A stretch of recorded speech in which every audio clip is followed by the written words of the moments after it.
Bonjour à tous. Merci encore une fois de votre fidélité aux chroniques pimentées de Gilo. Hier, je parlais de l'inconfort psychologique que nous vivons en fait en Afrique en général et au Cameroun en particulier, à cause des éléments cruciaux de la vie, hein, les éléments de base, l'électricité, l'eau, l'éducation, les routes. Mais en fait, on se rend compte que c'est un problème qui est inhérent à toute l'Afrique francophone, on va dire. Beaucoup de pays africains sont concernés par ces problèmes de base. Congo, tous ces pays limitrophes au Cameroun. Il y a toujours des coupures de courant, il y a des coupures d'électricité, etc. Quand je dis que ce sont des problèmes inhérents à toute l'Afrique, en général, j'allais dire sauf l'Afrique du Sud. Aïe, sauf l'Afrique du Sud. Et pourquoi? J'ai peur de dire ce que je pense, sauf l'Afrique du Sud. Parce qu'il y a toujours des Blancs là-bas, qu'il n'y a pas ces problèmes-là.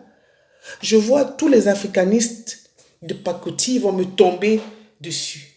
Tous vont dire, ah oui, tu cautionnes le colonialisme. Non, mais comme par hasard, quand on parle du développement de l'Afrique du Sud est toujours un peu à part. Pourtant, l'Afrique du Sud est dans le continent africain. Même au Cameroun. Moi, j'étais petite, je n'ai jamais connu ces problèmes d'eau, d'électricité. Même en route, il y avait des fontaines où on pouvait s'abreuver, se laver. À l'époque, on n'a pas connu ces problèmes-là. Même les problèmes d'insalubrité, on voyait comment les gens venaient dans les maisons pour désinfecter les maisons. Dans les écoles, on donnait de la Nivaki aux enfants. Bon, aujourd'hui, ça ne se fait plus. Il est évident que les choses n'ont pas évolué dans le bon sens. Je ne pointe pas un doigt inquisiteur. Il suffit juste de s'interroger et de voir ce que nous avons connu étant petits et ce que nous connaissons aujourd'hui.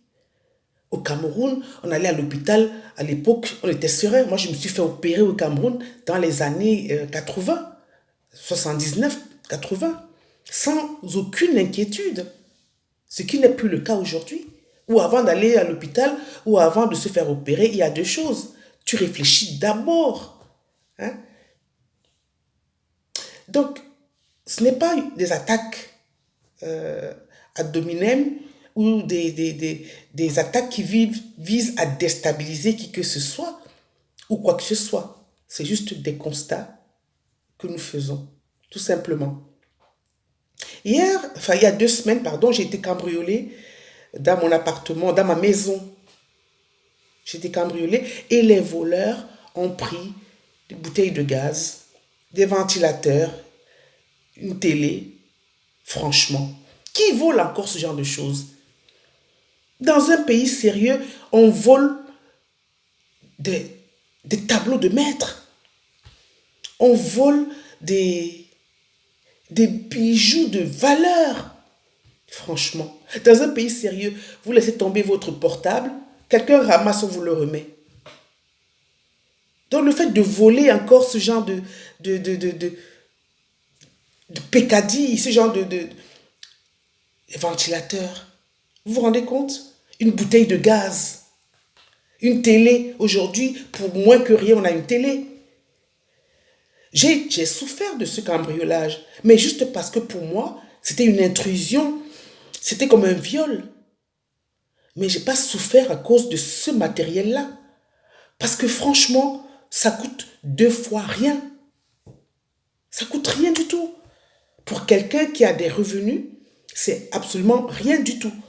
Donc si dans un pays sérieux, entre guillemets, on vole encore ce genre de matériel, ça, ça, ça donne un paysage de l'environnement dans lequel on vit. En Europe, par exemple, c'est pas dans les HLM qu'on va casser. Hein. On va casser à Auteuil-Neuilly-Passy. C'est pas dans les HLM des banlieues, là. Non, c'est dans des arrondissements où on sait que les gens ont de l'argent. Donc, quand vous allez casser dans une maison à Bangé, dans un village à Bangé, franchement, c'est pas là qu'il faut chercher des choses qui vont vous élever ou bien qui vont changer le cours de votre vie. Hein? C'est dans des quartiers huppés où on sait qu'il y a du matos, du lourd qu'on va voler. Bref, c'est de ça qu'il s'agit. C'est que les gens, à cause de cette précarité, de cette pauvreté, en arrivent à voler des choses aujourd'hui qui n'en valent même pas la peine. Ils risquent la prison pour des choses qui n'en valent pas la peine. C'est comme ils risquent leur vie pour aller en Europe. Est-ce que ça en vaut la peine? C'est de ça qu'il s'agit. À bon entendeur, salut. Je ne vais pas être longue. Je vous demande de vous abonner, s'il vous plaît, à ma page pour pouvoir suivre ces chroniques que je vous sers tous les jours. Merci encore une fois. Et ce sont des sujets d'échange, de partage qui nous permettent de nous édifier, évidemment. Et ce sujet d'aujourd'hui est encore révélateur de l'environnement dans lequel on vit, de la précarité dans laquelle vivent les Camerounais. Et ce n'est pas du tout des choses qu'on ne voit pas, c'est ce qu'on voit tous les jours, c'est ce qu'on subit tous les jours, c'est ce que nous dénonçons tous les jours. Les gens sont dans la précarité et pour s'en sortir au jour le jour, ils sont prêts à risquer leur vie pour des peccadilles. C'est de ça qu'il s'agit. Alors, merci beaucoup, passez une très très bonne journée et puis à bientôt pour d'autres chroniques pimentées.